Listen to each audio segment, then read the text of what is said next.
పెద్దపల్లి జిల్లా మందని కాంగ్రెస్ నాయకులు నిన్న పుట్టమధు వ్యాఖ్యలను నిరసిస్తూ ప్రెస్ మీట్ నిర్వహించారు. కాంగ్రెస్ నాయకులు మాట్లాడుతూ, దొంగే దొంగ అన్నట్లుంది పుట్టమధు తీరు అని అన్నారు.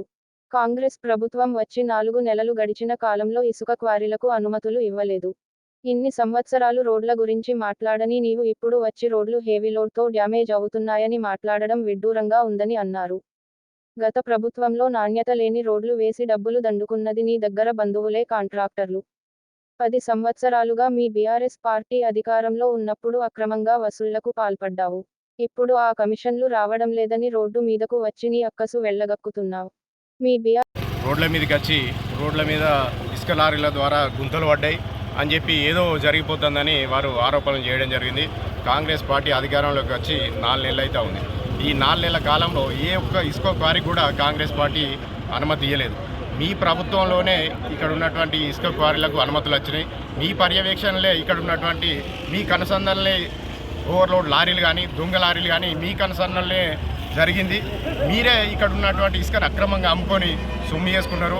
ఈరోజు దొంగ అన్నట్టుగా పుట్టమధు రోడ్ల మీదకి వచ్చి సానుభూతి కోసం ప్రయత్నం చేయడం జరుగుతూ ఉంది. శ్రీధర్ బాబు గారు ఇలాంటి అవినీతికి తావియాడు. ఈ ప్రాంతంలో ఉన్నటువంటి తీర ప్రాంతాల్లో ఉన్నటువంటి గ్రామాల ప్రజలకు ఉచితంగా ఇసుక ఇవ్వాలన్నదే కాంగ్రెస్ పార్టీ యొక్క పాలసీ. ఎక్కడ చిన్న అవినీతి జరిగినా కానీ సహించేది లేదు. పుట్టమధు గారు ఇంకోసారి మా నాయకుడు శ్రీధర్ బాబు గారి పైన కానీ సీను బాబు గారి పైన కానీ అసత్యపు ఆరోచనలు చేస్తే ఖబర్దారని హెచ్చరిస్తూ ఉన్నాం. కాంగ్రెస్ పార్టీ కార్యకర్తలు ఊరుకునేది లేదు. మిమ్మల్ని తరిమి కొడతామని ఈ సందర్భంగా హెచ్చరిస్తూ ఉన్నాం. జెడ్పీటీసీగా ఉందో కమాన్పూర్ ఎక్స్పోర్ట్ మీద ఉందాం. నువ్వు నేను ఇద్దరం కట్టె పట్టుకొని ఉందాం. ఏ లారీ అన్న 100 టన్నుల ఇసుక 100 టన్నుల కన్నా ఎక్కువ ఇసుక పోతుందని నువ్వు అంటావు. పోయేది ఉంటే నేను రాజకీయంగా మొత్తం పనిచేస్తా. పోకపోతే నువ్వేం చేస్తావు? కనీస అవగాహన లేదు నీకు. అవగాహన లేకుండా ఏది పడుతుంది మాట్లాడతావు. మళ్ళీ ప్రతిసారి నీ అత్యాయత్నం అంటారు. నిండేవాడే చంపుతాడు. నువ్వు నేను అత్యాయత్నాల గురించి మాట్లాడాలంటే మంత్రిల పరాకాష్ట రౌడీయిజం రాక్షసత్వం గుండాయిజం మీ దగ్గర నడిచింది. కులం పేరుతో ప్రేమ పేరుతో చచ్చిపోయిన మధుకర్ సంగతి ఏంది? మతం పేరుతో జాడికల్ రాజును చంపిన సంగతి ఏంది? లాకప్ తెచ్చిన సంగతి ఏంది? శీలం రంగా అయింది.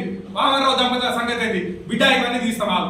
ఏదో ఎందుకు మనం కక్షపూరితంగా ఉండద్దు. ప్రజలకు మేలు చేయాలి. రైతులు ఇబ్బందులు ఉన్నారు. ప్రభుత్వం దగ్గర పైసలు లేకుండా ఇచ్చాడు. మొత్తం టీఆర్ఎస్ పార్టీ బర్బాద్ చేసింది ప్రభుత్వాన్ని. ప్రజలకు మేలు చేయాలని మేము నిధులు నియామకాలని చెప్పి మేము పనిచేస్తా ఉంటే మంత్రి ప్రాంతాన్ని ఎట్లా మరో సిద్దిపేట చేయాలి, మరో గజులు చేయాలి, మరో హైదరాబాద్ చేయాలని మేము ఆలోచన చేస్తా అంటే నన్ను చంపుతారు. నా సంగతి ఏంటి? నా లారీల సంగతి ఏంటి? నా లారీల సంగతి ఏంటి? నీ లారీల సంగతి కాదు బిడ్డ. నీ లాగు కూడా తీస్తాం. నువ్వేమో తమాషాలు చేస్తాను. లారీలు ఒక్కడే కాదు, నీ లాగు కానీ చూడదిస్తాం. నీ లంగా లఫంగ పనులు కూడా మొత్తం తీస్తాం. చట్టం ఊకే ఉంటుంది అనుకుంటాను. ఏంటి రోడ్డు మీదకి వచ్చి ఇష్టం ఉన్నట్టు మాట్లాడితే చట్టం చేసే పని చట్టం చేస్తుంది. నువ్వు ఎంత పెద్ద తమాషాలు చేసినా నువ్వు చేసిన లంగా లఫంగ పనులకు శిక్ష బరాబర్ పడుతుంది. బరాబర్ తీసుకుపోయి లోపల వారేస్తాం.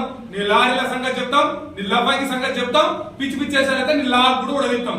కమలాసన్ డ్రైవర్లు బంద్ చేయి, కమలాసన్ ఆర్టికల్ బంద్ చేయి. నువ్వేదో మా దగ్గరకు వచ్చి ప్రతి దాంట్లో వంకలేందా? వంకలు పంచుకూడేందా? నీ భార్య మున్సిపల్ చైర్మన్ గా 8 గంటలు వేసింది. ఇసుక దోపిడి మీ ఆలోచన, బొగ్గు దోపిడి మీ ఆలోచన, బూడిద దోపిడి. ₹1,00,00,000 సంపాదించాలి. ఆనాడు ఇండికా కారులో ఉన్న పుట్టమధు ఇలా అంబార్ బెంజ్ కారులో తిరిగే పరిస్థితి. ఏం పని చేస్తే నీకు ఇలా ఆస్తులు వచ్చినాయి? ఇలా ఆనాడు చంద్ర పరిస్థితి ఏంది, ఈనాడు పుట్టమధు పరిస్థితి ఏంది? మీరు ఆనాడు మీ ఫైనాన్షియల్ స్థితిగతులు ఏంది, ఈ రోజు స్థితిగతులు ఏంది? ఆలోచన చేయాలి. మాట్లాడే ముందు బరాబర్ చెప్తా ఉన్నాం. కాంగ్రెస్ ప్రభుత్వం ముమ్మాడికి ప్రజా ప్రభుత్వం. ఇలా గెలిచినాం. 100 రోజుల కాలం లోపలనే 4 గ్యారంటీలు అమలు చేసినాం.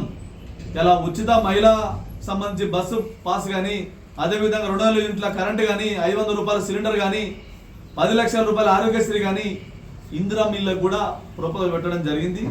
ఎలక్షన్లో 6 గ్యారంటీలు తప్పకుండా అమలు చేసి ప్రజా ప్రభుత్వంగా ప్రజా దీవెన విషయంగా ప్రభుత్వం ముందుకు పోతా ఉంది.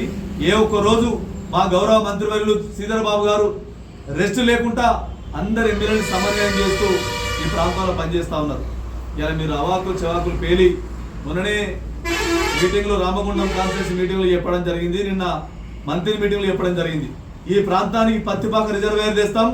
అదేవిధంగా పాలకుర్తి లిఫ్ట్ ఇరిగేషన్ 365 కోట్లతోని పాలకుర్తి లిఫ్ట్ ఇరిగేషన్ చేసి ఈ ప్రాంత రైతులని ఆదుకునే ప్రయత్నం చేస్తాం, ఈ ప్రాంత రైతులను సస్యశ్యామల విధంగా చేస్తామని చెప్పడం జరిగింది. మీరు వేచి చూస్తారు. 10 సంవత్సరాలు మన కాళేశ్వరం నీళ్ళు ఇక్కడ నుంచి సిరిసిల్ల, సిద్దిపేట, గజ్వేల్ అందుకపోతే చూసుకుంటున్నారు. ఒక్క ప్రాంతానికి సుక్క నీరు అందించిండ్రా? కెనాళ్ళన్నీ పాడుపడ్డాయి. కాంగ్రెస్ ప్రభుత్వంలో కట్టిన కెనాళ్ళు ఒక్క కెనాలన్నా, ఒక్క కాలువన్నా మరమ్మతు చేసిన చరిత్ర మీకున్నదా? రిజర్వాయర్ బండలవాగు పట్టిస్తాం, బండలవాగు గట్టి ఏంది మీ ఓట్లు అడగన్నారు. ఏది మీ బండలవాగు, ఏది మీ ఓట్లు? కార్యకర్తలనే వదిలేసి మధ్యలో చేసిపోయిన నాయకులు మీరు కూడా మాట్లాడి మా ఎమ్మెల్యే పైన అనుచిత వ్యాఖ్యలు చేస్తే ఎట్లండి? ఆలోచన చేయాలి. రాను రాను కాంగ్రెస్ ప్రభుత్వం ఏ విధంగా పనిచేస్తుంది, ఏ విధంగా ప్రజాపాలన అందిస్తామనేది చూస్తారు. మీ కళ్ళారా చూడాలి. మీరు ఆయుర్వేదాలతో ఉండాలని మేము కోరుతా ఉన్నాం. ఇక నుంచి తప్పుడు ఆరోపణలు మాని మా ఎమ్మెల్యే పైన మీరు అనుచిత వాక్యాలు, మా శ్రీధర్ బాబు గారి పైన అనుచిత వాక్యాలు చేయడం అనుకోండి.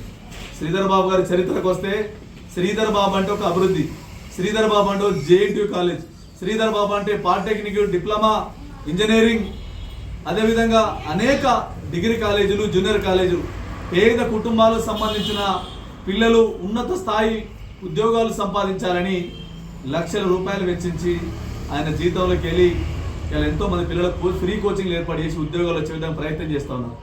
మా శ్రీధర్ బాబు చరిత్ర గది. మీ శ్రీధర్ బాబు చరిత్ర కార్యకర్తల మీద కేసు, మీ పుట్టమ చరిత్ర కార్యకర్తల మీద కేసులు పెట్టడం, హత్య రాజకీయాలు ప్రోత్సహించడం.